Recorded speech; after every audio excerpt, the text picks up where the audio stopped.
Sometimes we have to ask ourselves, what's using my life? Heard a guy give a lecture one time that says, we are today what we were when. And he was talking about the fact that we, to a great extent, behave, think, react because of some previous experience that we've had. One of the things that we know about life is that it is always changing.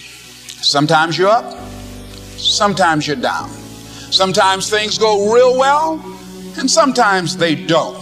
Sometimes you're happy, and sometimes you're sad. Now that's that thing called life. And when we begin to understand and know that, accepting that reality that we will never ever have things just on an even keel all the time, that you're going to have some ups and you're going to have some downs. But during those down moments, that's where the growth takes place. That's where the work is. Anybody can feel good when they have their health, their bills are paid, they have happy relationships, business is successful. Anybody can be positive then. Anybody can have a larger vision then. Anybody can have faith under those kinds of circumstances. Am I correct? See, but the real challenge of growth, mentally, emotionally, and spiritually, comes when you get knocked down. Somebody said that adversity introduces a man to himself or a woman. How you handle it, that's where the growth takes place. When I was facing some challenges, I had a guy say something to me, and I suggest this is one of the first things that you want to do when you're facing a challenge. You want to get unstuck. Evaluate where you are. Look at it. Assess yourself. Assess yourself and assess the situation. What brought you there? What role did you play? Earl Nightingale had a saying I like. He said, all of us are self-made, but only the successful will admit it. What has brought you to this point? What did you learn from it? Are you learning anything, or are you doing it over and over and over again? Somebody said that insanity is doing the same thing in the same way, expecting a different outcome.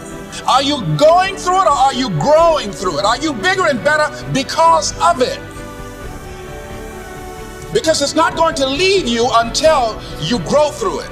I was going through a major challenge in my life that was wearing me out, that was using me. Well, you see, your mind is when you go into a service station to get gas, you don't go in there and just start pumping. When you push the lever up, it clears the previous bill.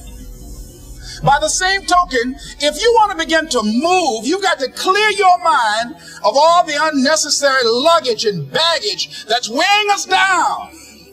I couldn't move. I couldn't think about what am I going to do to get out of this situation, because I was so concerned about what happened and what he did to me and how bad it was. I was so stuck in that I couldn't even focus on what I should have done. Feeling sorry for myself and angry, and none of that was taking me anywhere. So pretty soon I learned through effort, made a conscious, deliberate, determined effort. I had to let it go. I had to forgive it. Let it go and begin to focus on developing myself. And I say to you, you're going to have people to do things to you. Things are going to happen to you. And the most important thing to do is to harness your will and let it go and move so you can grow, so you can get on with your life. It doesn't matter about what happens to you. What matters is, what are you going to do about it?